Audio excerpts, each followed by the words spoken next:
All right, what's going on, beautiful people? This is the North Shore 9 podcast presented by FanDuel.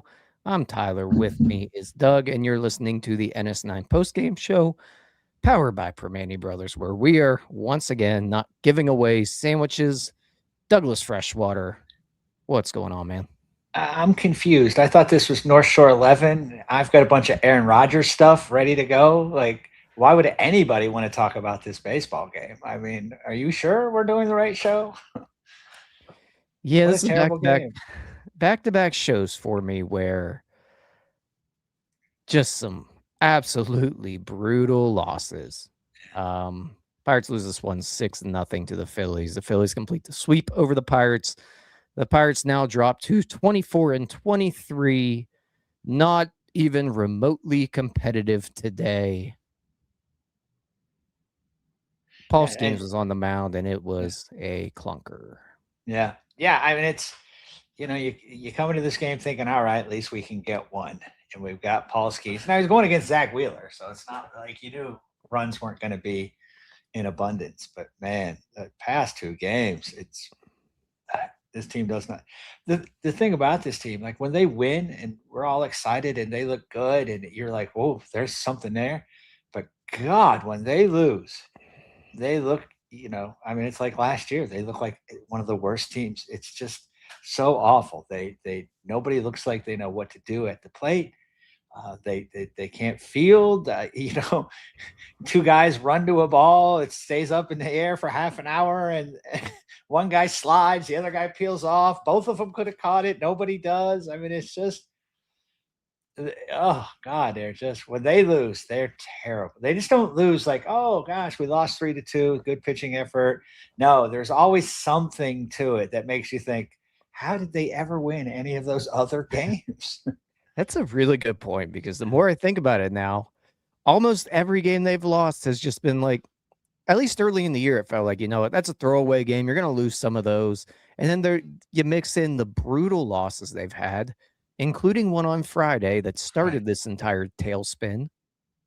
And yeah, they don't lose just like a normal game where it's like they played well and just got outplayed. Yeah. Yeah. No, when they That's lose, they don't play well at all.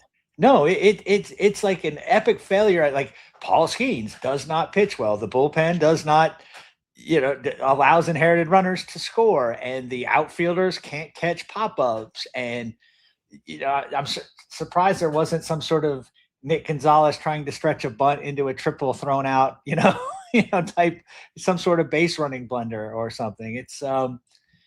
Like I said, they just don't say, well, yeah, they got us today. It's happened. Right. And how many times Ryan, our own Ryan Alexander tweeted out about, Friday being the loss of the year. And I'm like, we've already had quite a few losses of the year, right? We've had, it's, and there's a competition. We have a Mount Rushmore of losses of the year going here. It's not, and as soon as we get a loss of the year, it's like, oh wait, it could be today's game that we outdo that. So yeah, it's tough. I mean, it's ugly, and we're going to St. Louis. Yeah. I had I've been planning on going up to one of those games, but not so sure right now. Once I saw that Skeens wasn't going to pitch in any of them, I'm like, well, maybe I'll go see Ashcraft. But man, I've got no confidence in this. I don't want to. I don't want to drive to St. Louis to watch them lose 10-7 or something. Oh, Doug, this series sucked. This series Yeah, flat out sucked. yeah, And coming into it, you've got Ashcraft and Skeens. I think coming into it, I at least personally assumed that the Bubba Chandler start was going to be a loss. yeah, yeah. It was against But Sanchez. I mean, you know, but you have Skeens going, and I know it's against Wheeler. At the very least, you think you should be able to get this one, but let's let's be a little bit blunt here. Skeens wasn't very good today. no, no. Yeah, and like I said, it started Friday. Again, you go into this thinking we can take 2 out of 3, and you're up 8-3. You're like, all right, we got the first one. Now we can just get the skiing start. We're in good shape. And yeah, Skeens just didn't have it today. He started out okay, a couple hit by pitch, the dumb outfield thing, and next thing you know, it's 3-0. And it's whew, Yeah, I mean, he was effective until the 5th inning where he gives up the 2 runs. You look at his line, and outside of the runs allowed, he only walked 1, gave up probably more hits than he His would have. first walk in more than a month. I mean, Right. you can't really get mad that he walked a guy for the first time since April 13th or something crazy, But I mean, he ends up going 5, 6 hits, 1 walk. He does strike out 7 still. I believe he hit how many batters he hit? 1? Yeah, he just hit 1. He hit Garcia. He hit Garcia. Somebody else hit Garcia too. Yeah, Matson hit Garcia as well, right after Skenes came out of the game. Yeah. But that's right. Yeah. Yeah, I mean, he missed bats today. Part of the problem I think you run into here is that the Phillies have a ton of lefties in their lineup. For some reason, Skenes went heavy sinker today, which isn't exactly the recipe I'd probably go with to try to get lefties out. But that's what they decided to go with today. I think he just made a few too many mistake pitches. Like, he was able to still get the swings and misses. The stuff was good. It's not like it was really flat. It was just, I think he left the fastball up way too often, and the Phillies just have enough guys in this lineup that they will make you pay if you do that. Yeah, I mean, they've got, I would say, maybe 2 Hall of Famers, right? Pretty good chance. Schwarber, I think, is going in, and there's a pretty good chance that Harper's going in too. Trey Turner could fool around and make a run at that, but so right, you can't afford. I mean, that's tough to navigate. Marsh is a really good hitter. Bohm has not hit well this year, but he can be good at different times. Garcia, same thing. He's slumping, but he's got a good resume. Like, you can't fool around, with this lineup. You can't make mistakes. You can't, you can, but they will come back to haunt you. And they did. I'm not making too much out of this start from Paul Skenes. Obviously, he's still one of the best pitchers in the world. This defense is getting frustrating though, and I know it didn't really affect anything because he was able to get through that inning, but we'll get to some of the issues in the outfield that are going to be popping up. But I don't know. I'm almost just at a loss for words right now. This has just been such a bad couple games. I mean, it's just so blah. It's very 2025, and I know I bring that up practically every show. I'm not, creative and original, but yeah, it's just, it was just another like blah, yuck, boring, nothing. We never threatened. We never put any pressure. Past 2 days in particular, we didn't look like we stood a chance. It looked like the Phillies were 72-0, and we were like 2-70 or something. And it just Sanchez and Wheeler just diced them up, and it was awful. Since the 7th inning of Friday night's game, the Pirates have been outscored by the Phillies 20-1. That's not good. Again, I don't have my abacus here, but that's not good. Yeah, and we have a comment here, just the worst possible outcome for the weekend. Again, I don't want to make a giant thing out of it, and not to give any hate to that comment there, because I agree with it. It was the worst possible outcome here, the way they lost them, starting it off the way they did. But if I can just maybe see the light at the end of the tunnel, there was that Cardinals series where it was ugly. It looked like it could be a moment where everything fell apart, and they did bounce back after that. Right. So maybe it's just getting through this series and they'll be fine. But my God, this series sucked. I mean, there's no way I'm out on this team yet. I still think they're pretty good. And the pitching is good. The starting pitching is good. It's always going to give you opportunities to win. It's basically what I said in the open. It's like when they lose, they look like the worst team ever. But then they could go to St. Louis and look fantastic for the next 3 games, and we're all back excited. Playoffs, baby, here we come, that sort of thing. So it's hard. It's hard to keep the Brian Reynolds even keel. We play on one game at a time attitude, it seems, because when they win, it's like, oh my God, we just beat them 13-3, and everybody hit, and everybody pitched well. It was fantastic. And then, the next game we're up 7-0. We're still celebrating. It's like, oh, somehow we just lost 10-7. I don't know what happened. Not one reliever could get anybody out, and it's just awful. So yeah, there's I don't want this series, the the Phillies have been hot, right? They had won 5 series in a row, I think, coming in since the hiring of Mattingly. Um, whatever. We got him at the wrong time. And then Skenes didn't have.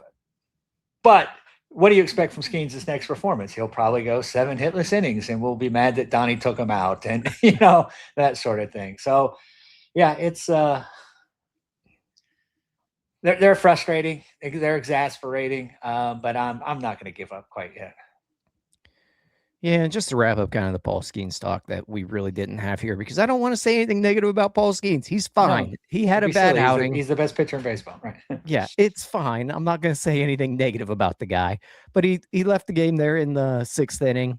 He finishes 5 innings, 5 earned. By the time he came out of the game, he had only given up 3. He just gave up a home run to Bryce Harper. Isaac Mattson comes in with runners on 2nd and 3rd.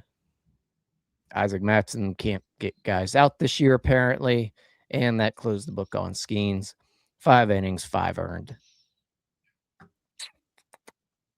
Is what it is. Yeah. Just move on from that one with Skenes. Offensively, just to jump over to that real quick, they had no answer for Zack Wheeler all day long. 8 strikeouts, 7 shutout innings, only 5 hits off of him. They just never threatened it. I could have went outside and mowed the yard today, came back in, did this post-game show, and you would have never known I didn't watch the game. True. Because they did nothing at the plate. They did nothing, right. No, I mean, I was very tempted to just break out the Sunday game in May last year that was in Philly that Skenes lost 1-0. He pitched his only complete game, and it was an 8-inning complete. I'm like, we could just play this show, But Skenes pitched too well in that game, so we needed to pick another one. But we could have played a tape from last year. They didn't do anything right today. This is just a bad day. The Pirates had lots of them last year. They've had fewer of them this year. Michael B., says that this team is imploding. I don't believe that. They look like they're imploding when they lose. That's the pattern. Yes, losing O'Hearn is going to hurt, but there's other guys. He wasn't the only guy in this team, kid. He was a big part of it. He was a big part, the engine that was driving it. But Lowe has gotten hot now. Griffin is getting better. I see signs of life from Ozuna. June can't get here soon enough for Brian Reynolds, and he's still got a 783 OPS. So this team can still win. I don't think they're imploding. They're just the Pirates, and they still do piratey things, and they're probably not going to work that out of their system. You don't change your culture around overnight. You just don't. And not to mention they need to make some moves. I mean, they need to reinforce the bullpen, and that's hard to do at this time of year. I know. I don't think that's a good excuse. A Gold Glove catcher was just traded by San Francisco. Seems to me that you could swing for a reliever somewhere, or just bring up Wilbert O'Tell or somebody to bring up some of those AAA guys. I don't care.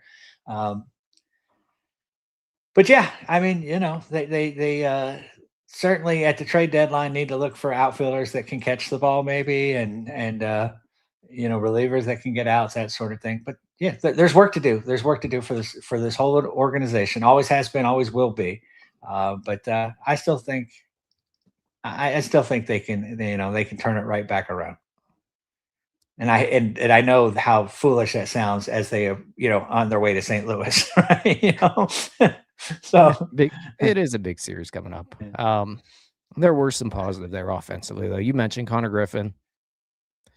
He did hit a baseball, 106.6.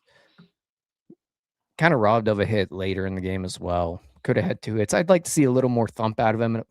Maybe some slug here and there. But, I mean, he's collecting a hit or 2 almost every game, it feels like. Made some really nice plays defensively today as well. So, I mean, if you're going to give some credit to anybody today, probably Konnor Griffin. Yeah. Yeah. He look, and we were saying this when he was hitting 183. Like, he doesn't look overmatched. He doesn't look out of place. Again, when he's walking away after making an out versus like Henry Davis, it's different. His at bats are different than a Henry Davis or Jared Triolo or some of these guys that haven't been able to hit. I'm really looking forward to seeing him in August. Like, I think he's just, going to have one of those months where he just carries the team because he is so good. He does everything so well. So if you're looking for a silver lining, there's always Konnor Griffin. Again, if you're looking for the offense to pick up without O'Hearn, maybe Konnor Griffin can take on a little more of that load. They're moving him up a little bit in the lineup a little, putting him at 2 against lefties. And so, yeah, we'll see. Again, a lot has to be done. And, right. I just this outfield. I just don't understand this outfield. We'll get there. Don't worry, Doug. We will get there. And then just one more guy offensively, really to mention, because it was probably the only other positive of the day was Brandon Lowe almost hit his 13th home run of the year. But nice catch in the outfield there. Yeah, someone took the ball from over the fence. I mean, it would have been a double either way, but the guy just hits the ball hard almost every time he's up. Yeah, he's obviously, to me, he's everything he was billed to be. To you and to DiNardo and to Jim, he is more than he was billed because you guys all thought he was going to hit 10 home runs on the year, and he's got 12. 10, Doug, not 10, like under 22, I think. Yeah, like 21. And he's not there yet. If I've learned anything as a Pirate fan, do not count anything in the bag, right? So, yeah, that is true. The Pirate thing is that, hey, look, he's got 12 in May, and then he doesn't hit one again until September. So, but no, I mean, Brandon Lowe, O'Hearn have just been terrific additions to this lineup. Someone needs to step up for O'Hearn. Maybe Andy can do, maybe Andy can step up a little. I don't know. He's never hit at the major league level, never really hit at the AAA level. So, but yeah, work to be done. Just going to take a team effort to get out of this little mini funk that they're in and get back on, just go win the series in St. Louis. We'll all feel better. For sure.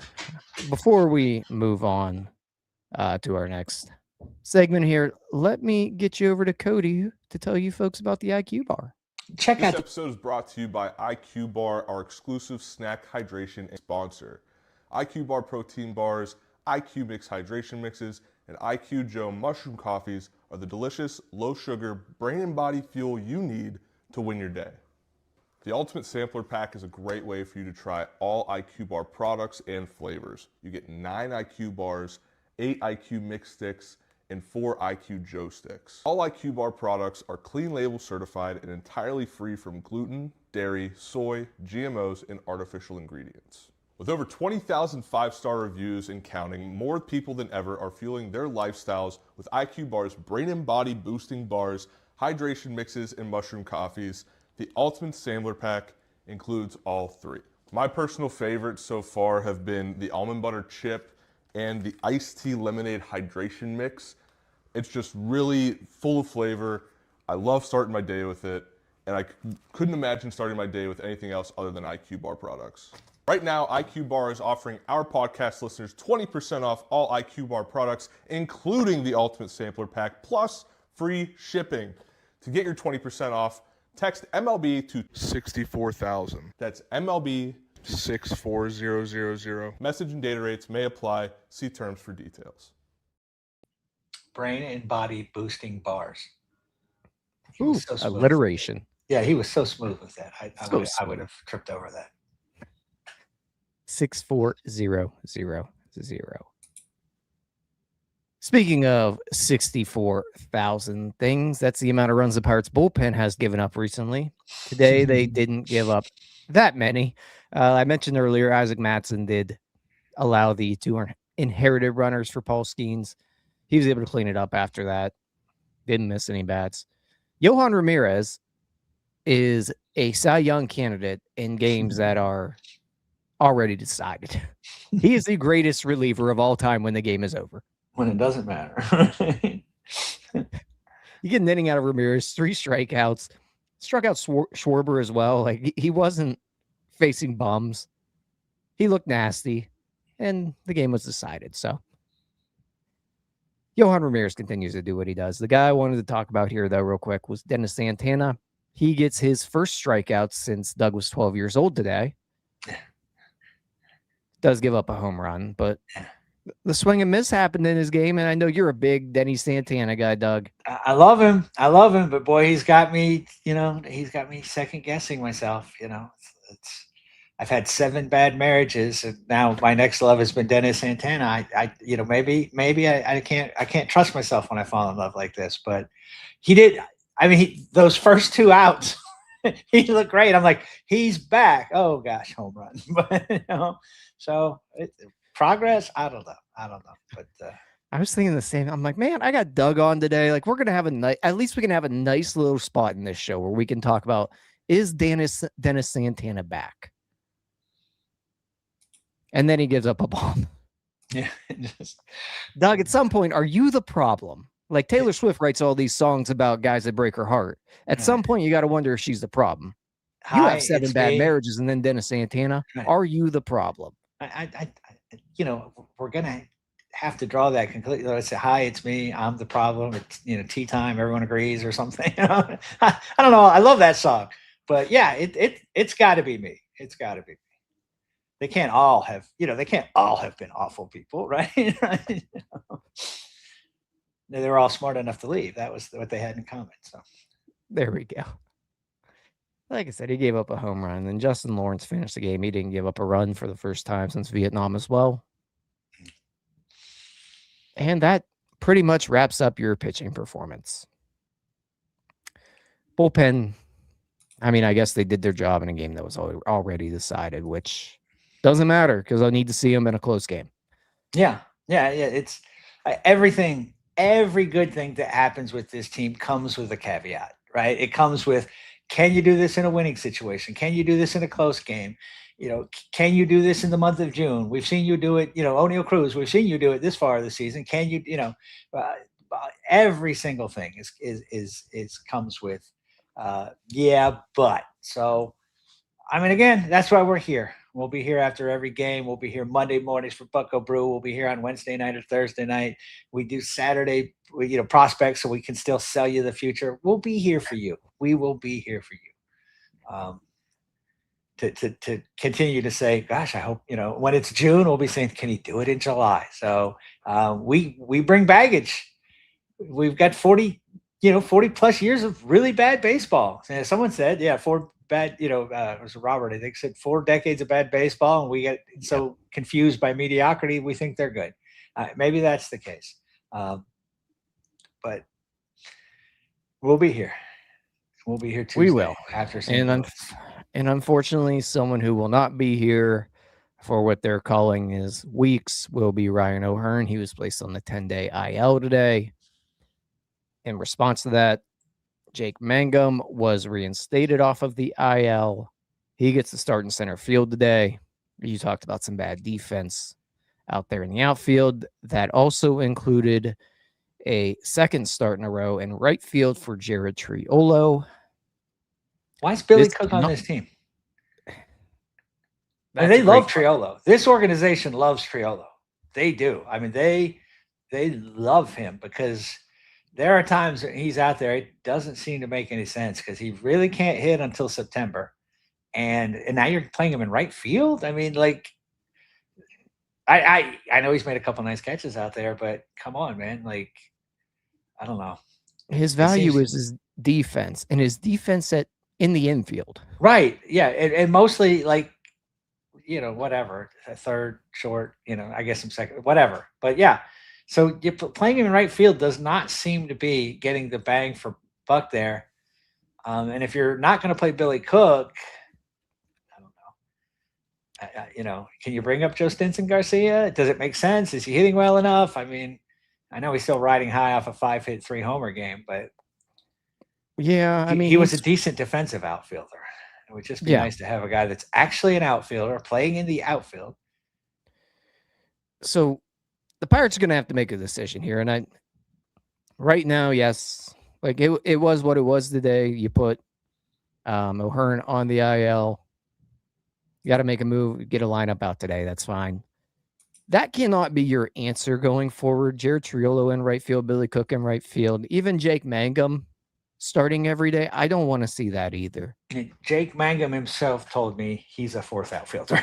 You know what I'm saying? So if the Pirates start running him out there as a starter, and I take that back. He said he was happy, being a fourth. I don't want to make it say like he was limiting himself, but I'll be honest with you. I'm limiting him because I don't want to see him every day. No, he does lately. I mean, he hasn't done anything this year. No, it's been a disappointment. The defense and I never expected him to hit, but I thought we were going to get Gold Glove caliber defense, smart base running, and good decision making. And I'm not seeing. He's made some throws to the wrong bases. What have he has not earned everyday playing time at this point. Maybe if he gets some extended run, he'll do better. I don't know, but it would I don't know. I'm ready to see Esmerlin Valdez or Joe Stinson Garcia that's kind of what I'm getting at here is if it is going to be an extended period of time, even if it's 3 weeks, that sounds like it might be in that ballpark, 3-4 weeks. I mean, there's 10-day IL, you're looking at 2 weeks at least. You can't trot out Jake Mangum in right field. You can't trot out Jared Triolo. It can't be Billy Cook. You went out and got Garcia for a reason. He doesn't have to be the answer full-time up here, but give him everyday run. But the reason this is sort of him up here right now, though, Doug, is because you want him to be able to play every day. You can do that right now. Yeah, well, that's the same. The reason he's not on the roster and Billy Cook is because you want Joe Stinson Garcia playing every day. Now you have an opportunity to play him every day, and he's a better defensive outfielder than anybody else you have out of those everyday. He's better than Reynolds. He's better than Cruz. He's better than O'Hearn as a defensive outfielder. So by just having up there in that respect, you're getting a little bit of a benefit. And then if he can hit, and this is when you look, you're not coming over here asking to save the team. Just kind of fit in and see if you can get a little something going and make them keep you up here. Force your way onto the lineup. Yeah. You're not putting your best foot forward if you trot out something like you did today. Because let's be honest, 7, 8, and 9 in that order today are automatic outs. Yeah, they're automatic outs, and they can't catch the ball. It's so strange, a team that's building itself off a starting rotation and not putting the best defense out there. And then again, as they just so often do, you're putting people in position to fail. Like Jared Triolo is kind of struggling should be struggling for his baseball life. And now you're going to put him in right field. And so you're not even getting the benefit of what he does well. Right. So it's like now you're playing a guy who can't hit, and you're not getting the added advantage of look, man, he makes all the plays and then some. Right. It's just so strange. Like outfield defense been a problem on this team since the very first inning it was on the field. And now you're going to play guys out of position on top of that. I mean, come on. What are we doing here? It was your first acquisition of the offseason, an outfielder. Yeah, I know he was hurt. He's coming back, but again, if it's going to be 3-4 weeks, get him up here and see if he can play. Yeah. Can't be Nick York, can't be Triolo, can't be Mangum. It's got to be one of the guys that actually look like they can be an everyday player in the major leagues. Exactly.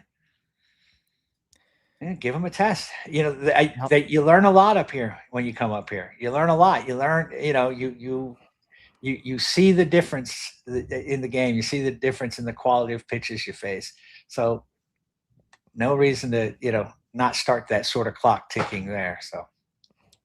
Yep, better move quick because according to FanDuel, the Pirates are now plus 950 to win the division. That is third behind the Cubs and the Brewers. They could drop below the Cardinals here real quick. Oh gosh, yeah. I mean, after Tuesday, it could happen after Tuesday or Wednesday. Yeah. Well, make sure to pay attention there into what would it be? Our link in the bio. The 13th. the tailgate. Make sure Oh yeah, you we do have a tailgate. tickets for that. I think Yeah, we're kind of embarrassed to bring it up now and suggest that you join us the for Pirates Pirates are games. still in this thing at that point. Right? That's 4 weeks. It's 4 weeks away, and you know, At the very we least, we'll still have a wanna lot be of in fun. it. We have fun. We had a blast. Last one, like terrible conditions, and we still had a great time. So playing the Marlins. So, and Exactly. we cannot ever count wins on anyone. I will say this: if the pitching rotation sticks, Paul Skenes is pitching that Saturday. Now, obviously, there could be any kind of, you know, they could throw a guy in for a 6 starter for a game, or they could go a bullpen game to, you know, whatever. There's all sorts of things because they do like to push Skenes back and give him an extra day of rest whenever they can. But as it stands now, you know, it could be. And our tailgates are a blast. We have a great time. So come join us, and hopefully and usually when we go, the Pirates win. So Exactly. All right, you got anything else, Doug? no, man. Yeah, buy your tickets. You know, like, subscribe, join, tell a friend, tell a neighbor, tell an Uber passenger, tell an Uber driver. You know, watch Bucko Brew tomorrow. Yep, Bucko Brew and Offbeat tomorrow. Yeah. Oh, Offbeat. You got Alex is great. Alex Yeah. Stumpf is great. We're so lucky he's with us. Classing the joint up quite a bit. Oh yeah. All right, Doug. Let's get out of here. We've talked about this team long enough. Appreciate you all for hanging out with us. We'll be back with you guys, like he said, Bucko Brew tomorrow, as well as Offbeat. I almost called it by its former name. We'll be back with you guys all next week with post-game shows as well. Like, subscribe, all that fun stuff. Appreciate y'all. We're out. Peace out, Girl Scouts. See you guys. All right, that wraps up this episode of North Shore 9. Thanks so much for tuning in, whether you're listening on the podcast or catching us on YouTube. If you enjoyed the show, please give this video a thumbs up, and don't forget to hit that subscribe button if you haven't already. It really helps us grow. And if you're listening on the podcast, a quick review goes a long way in helping others find the show. Plus, be sure to tell a friend about us. There's always room for more here in the NS9 community. And for those looking to support us a little more, consider joining our Patreon, become an MVP member, and get exclusive perks while helping us continue to bring you more of the Pirates content you love. Thanks again for all your support, and let's go Bucks.